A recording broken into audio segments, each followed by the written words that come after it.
आज हमारी निर्देशिका महोदया का जन्म दिवस तो है ही, साथ ही हम सबकी परम प्रिय आदरणीय श्रद्धा योग्य मैडम चंद्रा जी का भी जन्म दिवस है।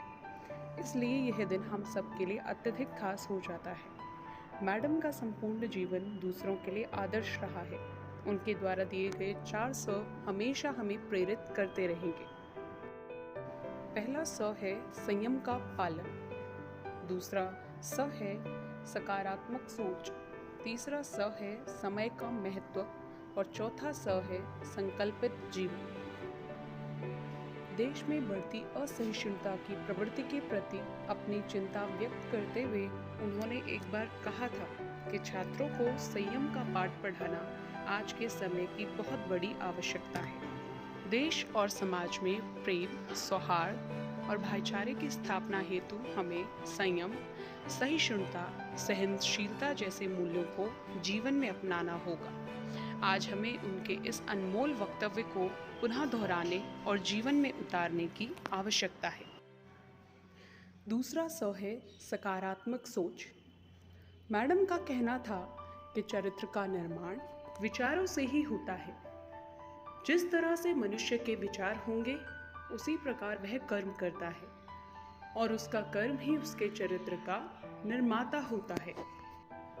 सार तत्व यही है कि वे सकारात्मक सोच को बड़ा महत्व देती थी।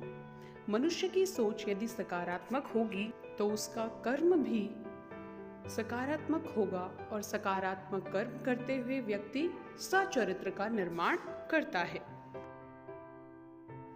तीसरा स है समय का महत्व। मैडम चंद्रा जी ने हमेशा समय के महत्व पर बल दिया है। जब जब उन्होंने छात्रों को संबोधित किया, वे हमेशा कहा करती थी कि प्रत्येक दिन का कार्य उसी दिन पूर्ण करो। जिस तरह महीने भर की रोटी यदि एक दिन बनाकर रख ली जाए और रोज उसमें से खाने को दी जाए तो ना उसका स्वाद रहेगा और ना वह स्वास्थ्य के लिए लाभदायक होगी। इसी प्रकार प्रत्येक दिन का कार्य उसी दिन करने से ही लक्ष्य में सफलता मिलती। समय की पाबंदी और नियमितता ही सफल जीवन का मूल मंत्र है, यह वे हमेशा कहा करती थी।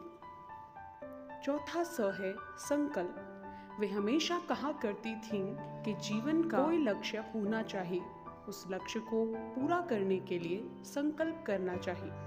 जब मनुष्य संकल्पित होकर आगे बढ़ता है तो वह अपने लक्ष्य को प्राप्त करता है।